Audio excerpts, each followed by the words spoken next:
मेरे प्यारे देशवासियों नमस्कार। আমার প্রিয় দেশবাসী নমস্কার।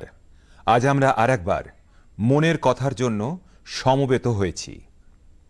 দুদিন পরেই ডিসেম্বর মাস শুরু হয়ে যাবে, আর ডিসেম্বর এলেই সাইকোলজিক্যালি এমন মনে হয় যে চলো ভাই, বছর তো শেষ হয়ে এলো।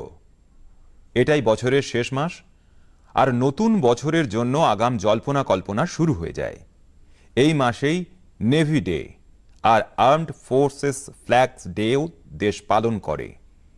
আমাদের স্মরণে থাকবে 16ই ডিসেম্বর 1971-এর যুদ্ধের সুবর্ণ জয়ন্তী বর্ষও দেশ পালন করছে। আমি এই সব দিনগুলিতে দেশের নিরাপত্তা বাহিনীকে স্মরণ করি, আমাদের বীরদের স্মরণ করি, আর বিশেষ করে বীরদের জন্মদাত্রী বীর মায়েদের স্মরণ করি। প্রত্যেকবারের মতো এইবারও নামো অ্যাপে, মাই গভে আপনাদের অনেক অনেক পরামর্শ এসেছে। আপনারা আমাকে আপনাদের পরিবারের একটি অংশ মনে করে আপনাদের জীবনের সুখ দুঃখ ভাগ করে নিয়েছেন। এর মধ্যে অনেক নবযুবক আছেন, ছাত্রছাত্রীও আছেন। আমার সত্যি খুব ভালো লাগছে যে মনের কথার আমাদের পরিবার নিরন্তর বড় হচ্ছে তো হয়েই যাচ্ছে, মন থেকেও জুড়ে থাকছে, আর উদ্দেশ্যতেও জুড়ে থাকছে সবাই। আমাদের গভীর হতে থাকা সম্পর্ক আমাদের ভেতরে নিরন্তর সদর্থক এক প্রবাহ প্রবাহিত করে চলেছে। আমার প্রিয় দেশবাসী, আমাকে সীতাপুর থেকে ওজস্বী লিখেছেন যে অমৃত মহোৎসবের সঙ্গে যুক্ত আলোচনা তার খুব ভালো লেগেছে। তিনি নিজের বন্ধুদের সঙ্গে মনের কথা শোনেন আর স্বাধীনতা সংগ্রাম সম্পর্কে অনেক কিছু জানতে পারেন, শেখার লাগাতার প্রচেষ্টা চালাচ্ছেন। বন্ধুরা, অমৃত মহোৎসব শেখার সঙ্গে সঙ্গে দেশের জন্য কিছু করার প্রেরণাও দেয়। আর এখন তো দেশ জুড়ে সাধারণ মানুষ হোক বা সরকার, পঞ্চায়েত থেকে পার্লামেন্ট পর্যন্ত অমৃত মহোৎসবের গুঞ্জন আর লাগাতার এই মহোৎসবের সঙ্গে যুক্ত কর্মসূচির ধারাবাহিকতা চলেছে। এমনই আকর্ষক কর্মসূচি গত দিনে দিল্লিতে হয়েছে। আজাদি কি কাহানি, বচ্চো কি জুবানি অনুষ্ঠানে শিশুরা স্বাধীনতা সংগ্রামের সঙ্গে সম্পর্কিত গাঁথাগুলি খুব মনোযোগ দিয়ে পেশ করেছে। বিশেষ বিষয় হল এই যে এতে ভারতের সঙ্গে নেপাল, মরিশাস, তানজানিয়া, নিউজিল্যান্ড আর ফিজির স্টুডেন্টসরাও অংশ নিয়েছে। ওএনজিসি আমাদের দেশের মহারত্ন। ওএনজিসিতেও কিছুটা অন্যরকমভাবে অমৃত মহোৎসব পালন করছে। ওএনজিসি এই দিনগুলিতে অয়েল ফিল্ডসে স্টুডেন্টসদের জন্য স্টাডি ট্যুরের আয়োজন করেছে। এই ট্যুরসে যুবকদের ওএনজিসির অয়েল ফিল্ড অপারেশনসের জ্ঞাতব্য শেখানো হচ্ছে। উদ্দেশ্য হল আমাদের আগামী দিনের ইঞ্জিনিয়াররা রাষ্ট্র নির্মাণে সম্পূর্ণ উৎসাহ আর আবেগের সঙ্গে হাত লাগাতে পারেন। সাথীরা, স্বাধীনতায় নিজেদের জনজাতি সম্প্রদায়ের অংশগ্রহণের কথা স্মরণে রেখে দেশ জনজাতি গৌরব সপ্তাহ পালন করেছে। দেশের আলাদা আলাদা অঞ্চলে এর সঙ্গে যুক্ত অনুষ্ঠান হয়েছে। আন্দামান নিকোবর দ্বীপপুঞ্জে জারোয়া আর ওঙ্গির মতো জনজাতি সম্প্রদায়ের মানুষ নিজেদের সংস্কৃতির সজীব প্রদর্শন করেছেন। কামাল করা কাজ করেছেন হিমাচল প্রদেশের উনার মিনিয়েচার রাইটার রামকুমার যোশীজি। তিনি পোস্টেজ স্ট্যাম্পসে, অর্থাৎ এইটুকু ছোট্ট পোস্টেজ স্ট্যাম্পসে নেতাজি সুভাষচন্দ্র বোস আর প্রাক্তন প্রধানমন্ত্রী লাল বাহাদুর শাস্ত্রীজির সুন্দর স্কেচ বানিয়েছেন। হিন্দিতে রাম শব্দের ওপর তিনি স্কেচ তৈরি করেছেন, যাতে সংক্ষেপে এই দুই মহাপুরুষের জীবনেই খোদিত হয়েছে। মধ্যপ্রদেশের কাটনি থেকেও কিছু সাথী একটি মনে রাখার মতো গীতি আলেখ্য অনুষ্ঠানের কথা জানিয়েছেন। তাতে রানী দুর্গাবতীর অদম্য সাহস আর বলিদানের স্মৃতি জাগরুক করা হয়েছে। এমনই একটি অনুষ্ঠান হয়েছে কাশীতে।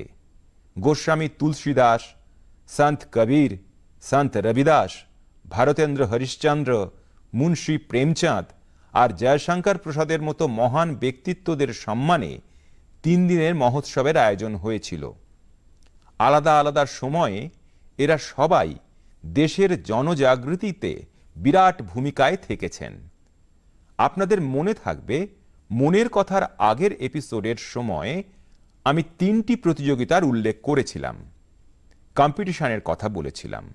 একটি দেশাত্মবোধক গান লেখার, দেশপ্রেমের সঙ্গে যুক্ত, স্বাধীনতা আন্দোলনের সঙ্গে যুক্ত ঘটনা নিয়ে আলপনা বানানো, আর শিশুদের মনে সুন্দর ভারতের স্বপ্ন জাগানোর মতো লোরি লেখা হোক। আমার আশা, এই প্রতিযোগিতার জন্য আপনারা নিশ্চয়ই এন্ট্রি পাঠিয়েছেন, পরিকল্পনাও করে ফেলেছেন, আর আপনাদের বন্ধুদের সঙ্গে আলোচনাও করে ফেলেছেন।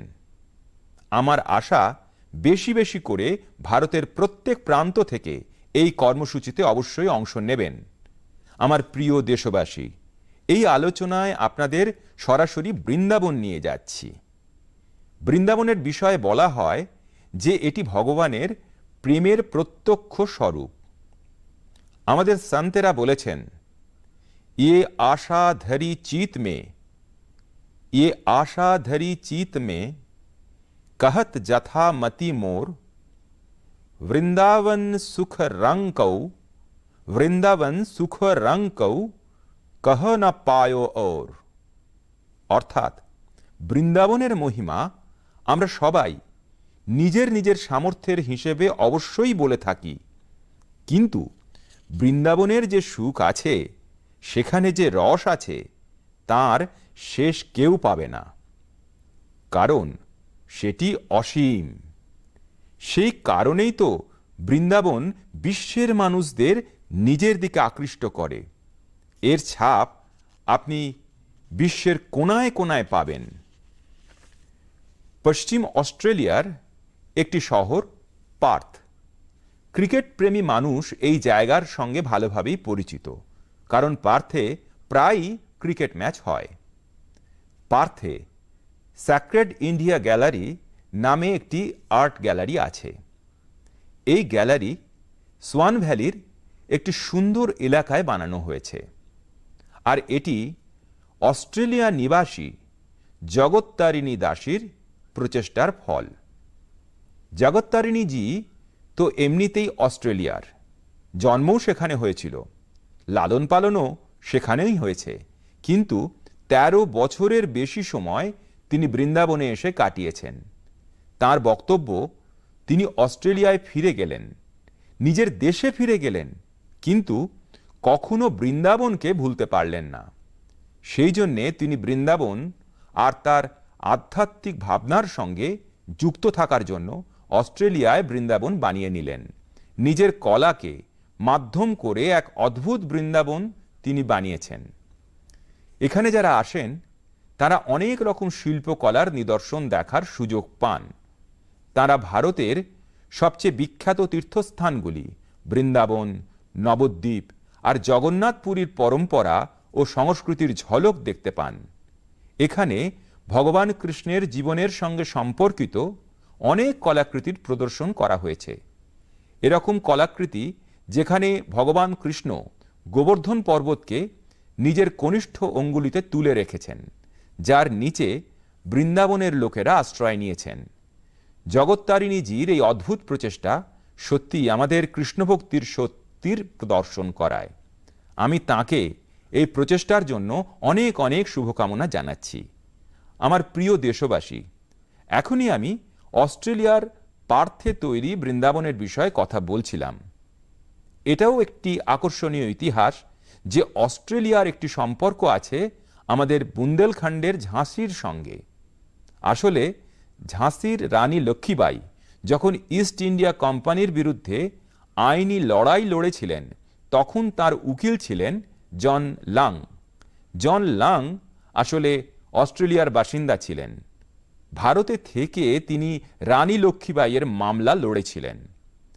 আমাদের স্বাধীনতা সংগ্রামে ঝাঁসি আর বুন্দেলখণ্ডের কি বিরাট যোগদান আমরা সবাই জানি। এখানে রানী লক্ষ্মীবাঈ আর ঝলকারি বাঈয়ের মতো বীরাঙ্গনারা ছিলেন, আর মেজর ধ্যানচাঁদের মতো খেলরত্নও এই এলাকা দেশকে দিয়েছে। বন্ধুরা, বীরত্ব কেবল যুদ্ধের ময়দানেই দেখানো হয় এটা কোনো জরুরি নয়। বীরত্ব যখন একটি ব্রত হয়ে যায় আর তার প্রসার হয়, তখন প্রত্যেক ক্ষেত্রে তা অনেকের কার্যসিদ্ধির জন্য ব্যবহার হয়। আমাকে এমনই বীরত্বের কথা শ্রীমতী জ্যোৎস্না চিঠি লিখে বলেছেন। জালৌনে একটি পারম্পরিক নদী আছে, নুন নদী।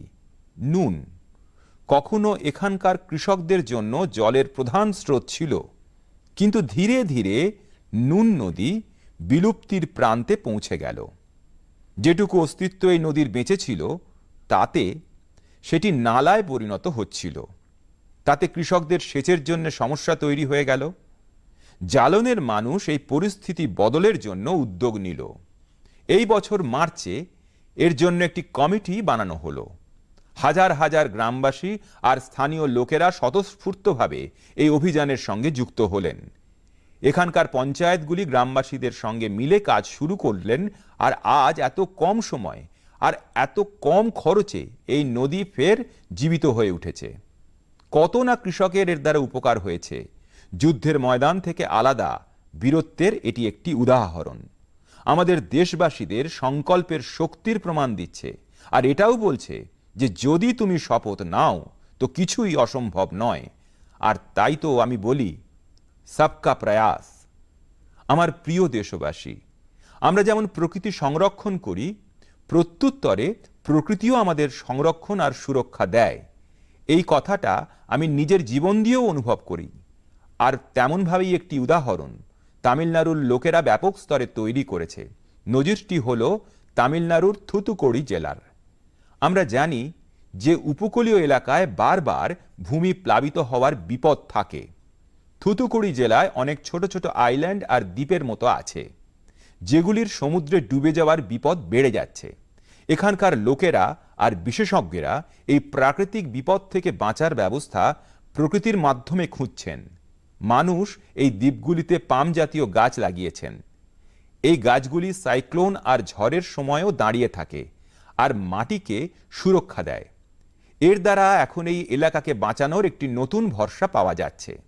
বন্ধুরা, প্রকৃতির থেকে আমাদের বিপদ তখনই হয় যখন আমরা তার ভারসাম্য বিগড়ে দিই অথবা তার পবিত্রতা নষ্ট করি।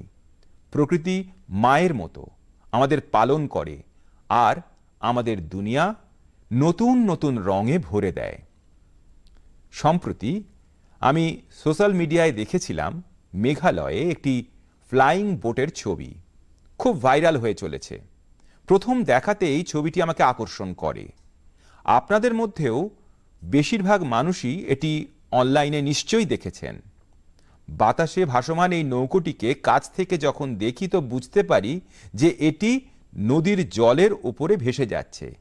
নদীর জল এতটাই স্বচ্ছ যে তার তলদেশ দেখা যাচ্ছে আর নৌকোটা হাওয়ায় ভাসছে বলে মনে হয়। আমাদের দেশে অনেক রাজ্য আছে, অনেক এলাকা আছে যেখানকার মানুষ নিজেদের প্রাকৃতিক ঐতিহ্যকে রঙে সাজিয়ে রেখেছেন। এই মানুষেরা প্রকৃতির সঙ্গে বসবাসের জীবনশৈলী আজও সজীব রেখেছেন। এরা আমাদের সবার জন্য প্রেরণার।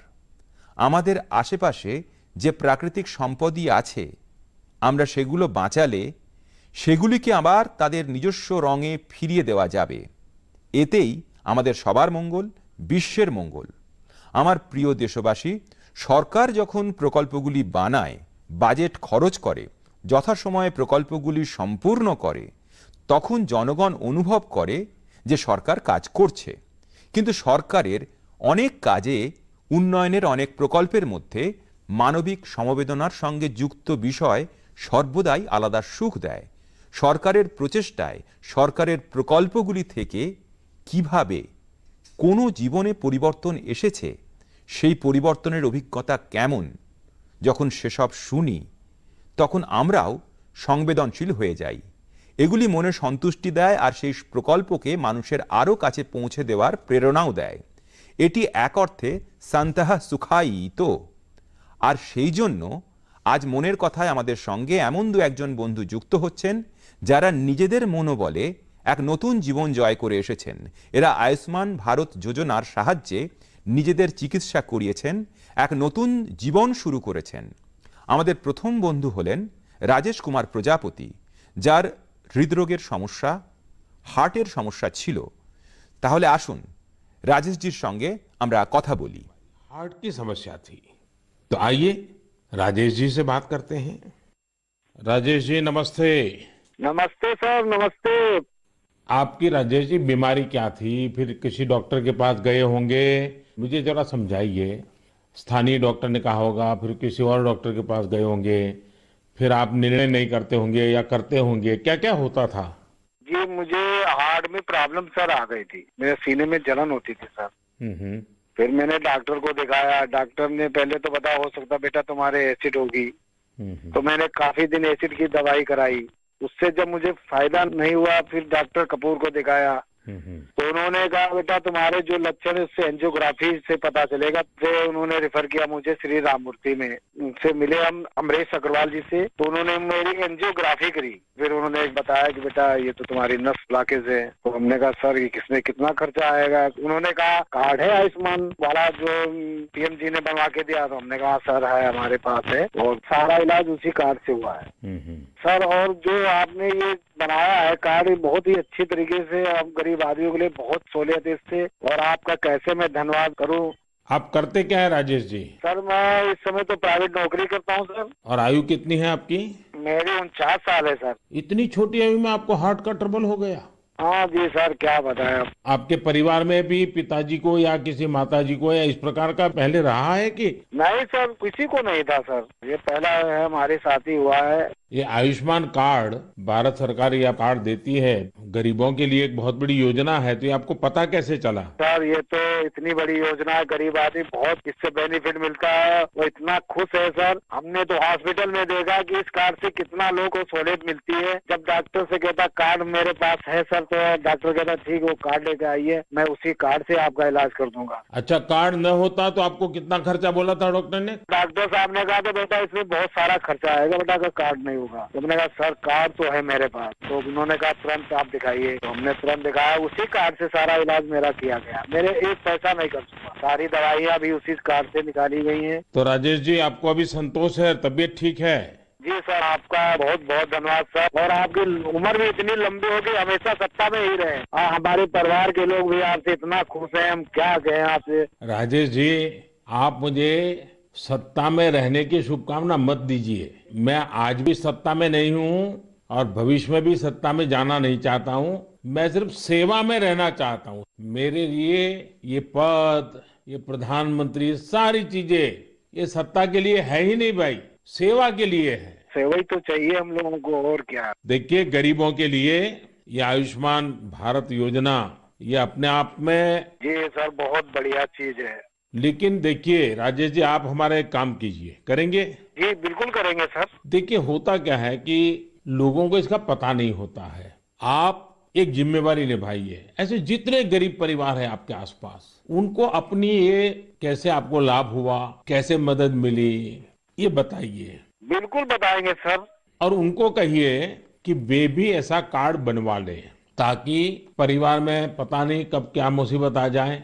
और आज गरीब दवाई के कारण परेशान रहे, ये तो ठीक नहीं है। अब पैसों के कारण वो दवाई न ले या बीमारी का उपाय न करे, तो ये भी बड़ी चिंता का विषय है। और गरीब को तो क्या होता है, जैसे आपको ये हार्ट का प्रॉब्लम हुआ तो कितने महीने तक आप काम ही नहीं कर पाए होंगे। अब तो 10 कदम नहीं चल पाते, जीना नहीं चल पाते थे सर। बस तो आप राजेश जी मेरे एक अच्छे साथी बनके जितने गरीबों को आप ये आयुष्मान भारत योजना के संबंध में समझा सकते हैं, वैसे बीमार लोगों की मदद कर सकते हैं। देखिए आपको भी संतोष होगा और मुझे बहुत खुशी होगी कि चलिए भाई एक राजेश जी की तबीयत तो ठीक हुई, लेकिन राजेश जी ने सैकड़ों लोगों की तबीयत ठीक करवा दी।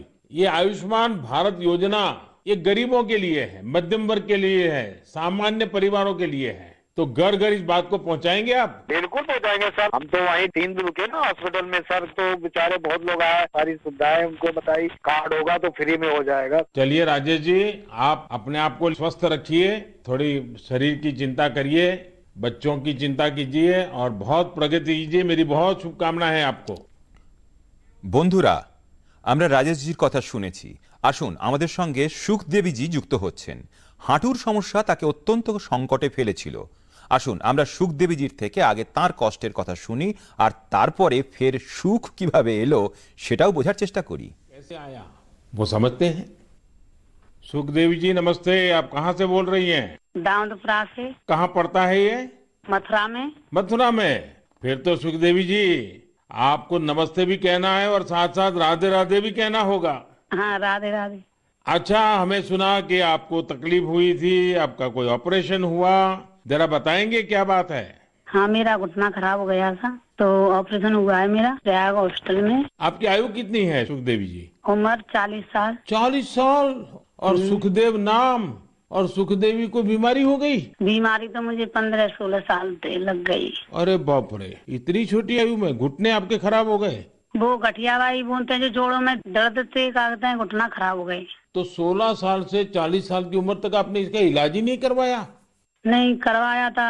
दर्द की दवाई खाते रहे, छोटे मोटे डॉक्टरों ने कहते, देसी दवाई है, वैसी दवाई है, थैला छाप डॉक्टरों ने कहते, उनसे घुटना चलवे पे ही खराब हो गई। 1-2 किलोमीटर पैदल चली मैं तो घुटना खराब हो गई मेरी। तो सुखदेव जी ऑपरेशन का विचार कैसे आया? उसके पैसों का क्या प्रबंध किया, कैसे बना ये सब? मैंने वो आयुष्मान कार्ड से इलाज करवाया है तो मैंने। आपको आयुष्मान कार्ड मिल गया था? हाँ, और आयुष्मान कार्ड से गरीबों को मुफ्त में उपचार होता है, पता था? स्कूल में मीटिंग हो रही थी, माँ से हमारे पति को पता चला तो कार्ड बनवाया मेरे नाम से। हाँ। फिर इलाज करवाया कार्ड से और मैंने कोई पैसा नहीं लगाया। कार्ड से ये इलाज हुआ है मेरा, खूब बढ़िया इलाज हो गया है। अच्छा, डॉक्टर ने पहले अगर कार्ड न होता तो कितना खर्चा बताते थे?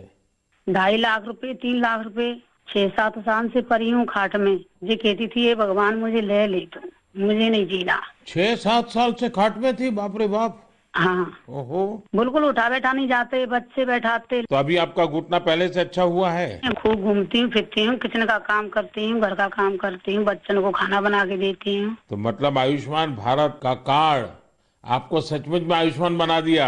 बहुत बहुत धन्यवाद। आपकी योजना की वजह से ठीक हो गई, अपने पैरों पे खड़ी हो गई। तब तो बच्चों को भी आनंद आता होगा। हाँ जी, बच्चों को तो बहुत भी परेशानी होती थी। अब माँ परेशान है तो बच्चा भी परेशान है। देखिए, हमारे जीवन में सबसे बड़ा सुख हमारा स्वास्थ्य ही होता है। ये सुखी जीवन सबको मिले, यही आयुष्मान भारत की भावना है। चलिए सुखदेवी जी, मेरी आपको बहुत बहुत शुभकामनाएं। फिर से एक बार आपको राधे राधे। राधे राधे, नमस्ते। আমার প্রিয় দেশবাসী, যুবক সমৃদ্ধ সব দেশে 3টি জিনিসের অপরিসীম গুরুত্ব। এখন এগুলি কখনো নবীনদের প্রকৃত পরিচয় হয়ে ওঠে। প্রথমটি হলো আইডিয়াস এবং ইনোভেশন, আর দ্বিতীয়টি হলো ঝুঁকি নেওয়ার উদ্দীপনা, আর তৃতীয়টি হলো ক্যান ডু স্পিরিট, অর্থাৎ যে কোনো কাজ সম্পূর্ণ করার জেদ, তা সে পরিস্থিতি যতই বিপরীত হোক না কেন।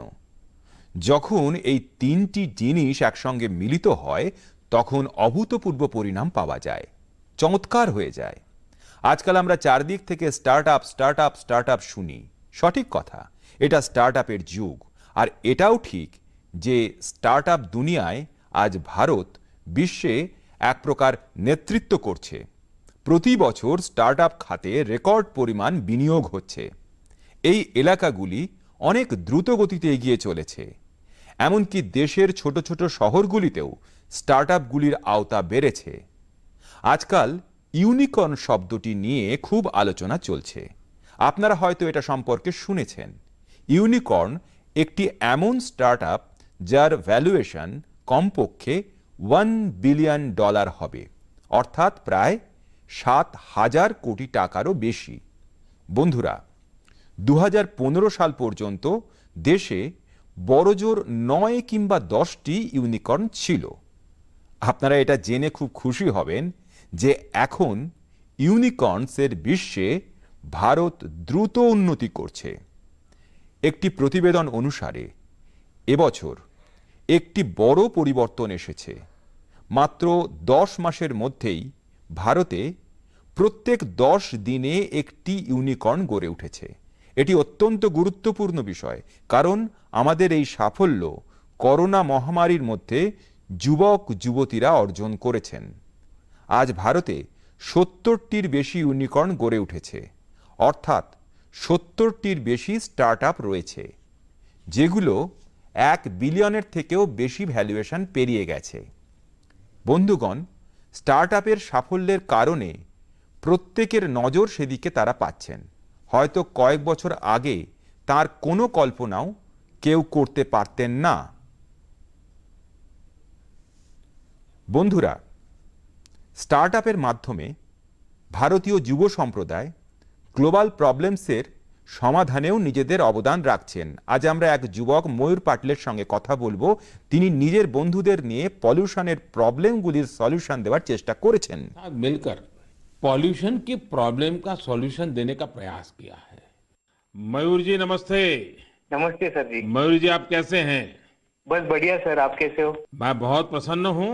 अच्छा मुझे बताइए कि आज आप कुछ स्टार्टअप की दुनिया में हैं हाँ जी। और बेस्ट में से बेस्ट भी कर रहे हैं, हाँ जी। एनवायरमेंट का भी कर रहे हैं। थोड़ा मुझे अपने बारे में बताइए, कि काम के बारे में बताइए, और इस काम के पीछे आपको विचार कहाँ से आया? तो जब कॉलेज में था तभी मेरे पास मोटरसाइकिल था जिसका माइलेज बहुत कम था और एमिशन बहुत ज्यादा था। वो 2 स्ट्रोक मोटरसाइकिल था, तो एमिशन कम करने के लिए और उसका माइलेज थोड़ा बढ़ाने के लिए मैंने कोशिश चालू किया था कुछ 2011-12 में, और उसका मैंने करीब करीब 62 किलोमीटर पर लीटर तक माइलेज बढ़ा दिया था। तो वहां से मुझे ये प्रेरणा मिली कि कुछ ऐसा चीज बनाएं जो मास प्रोडक्शन कर सकते हैं, तो बाकी बहुत सारे लोगों को उसका फायदा होगा। तो 2017-18 में हम लोगों ने उसका टेक्नोलॉजी डेवलप किया और रीजनल ट्रांसपोर्ट कॉर्पोरेशन में हम लोगों ने 10 बसेस में वो यूज किया उसका रिजल्ट चेक करने के लिए, और करीब करीब हम लोगों ने उसका 40% एमिशन उसका कम कर दिया बसेस में।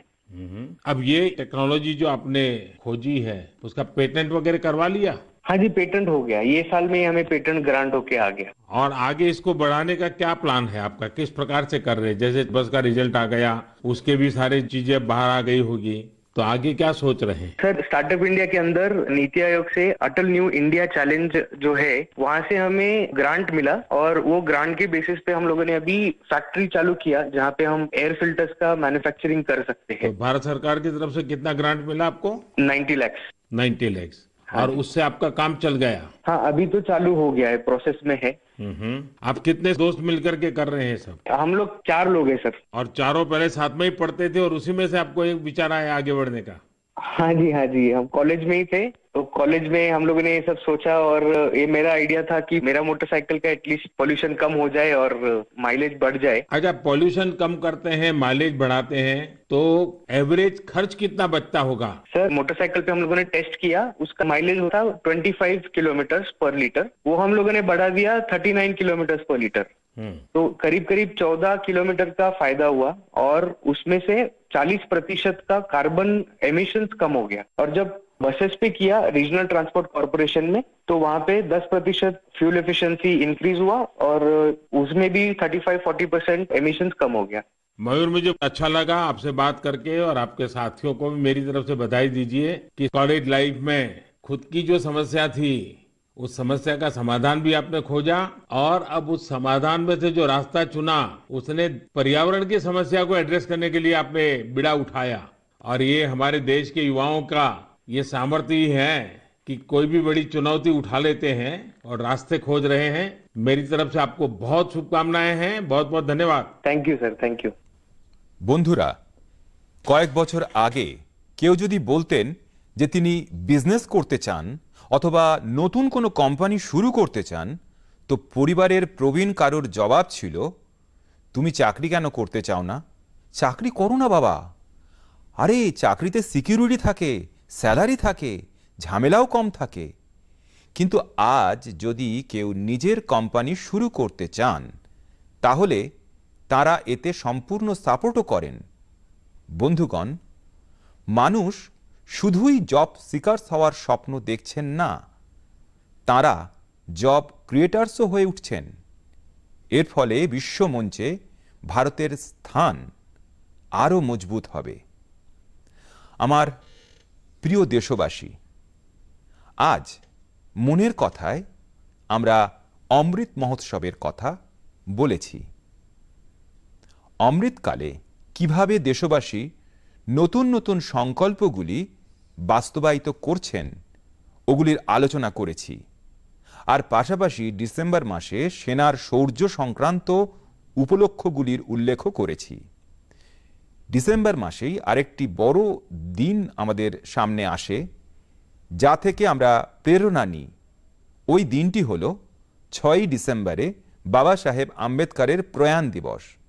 বাবা সাহেব তার গোটা জীবন দেশ এবং সমাজের জন্য নিজের কর্তব্যগুলির পালনে উৎসর্গ করেছেন।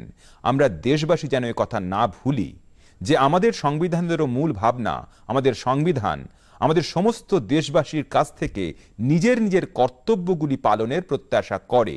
তাহলে আসুন আমরাও সংকল্প নিই যে অমৃত মহোৎসবে আমরা কর্তব্যগুলি সম্পূর্ণ নিষ্ঠার সঙ্গে পালনের চেষ্টা করব। এটাই বাবা সাহেবের প্রতি আমাদের প্রকৃত শ্রদ্ধাঞ্জলি হবে। বন্ধুগণ, এখন আমরা ডিসেম্বর মাসে প্রবেশ করছি। স্বাভাবিকভাবে আগামী মনের কথা 2021 সালের অন্তিম মনের কথা হবে। 2022-এ আবার যাত্রা শুরু করব। আর আমি আপনাদের কাছ থেকে অনেক পরামর্শ পাওয়ার অপেক্ষা করতেই থাকব। আপনারা এই বছরটিকে কিভাবে বিদায় জানাচ্ছেন, নতুন বছরে নতুন কি করবেন, এটা অবশ্যই বলবেন। আর এটা কখনো ভুলবেন না, করোনা এখনো যায়নি। সতর্কতা বজায় রাখা আমাদের প্রত্যেকের দায়িত্ব। অনেক অনেক ধন্যবাদ। पानी बरतना हम सबकी जिम्मेवारी है। बहुत बहुत धन्यवाद।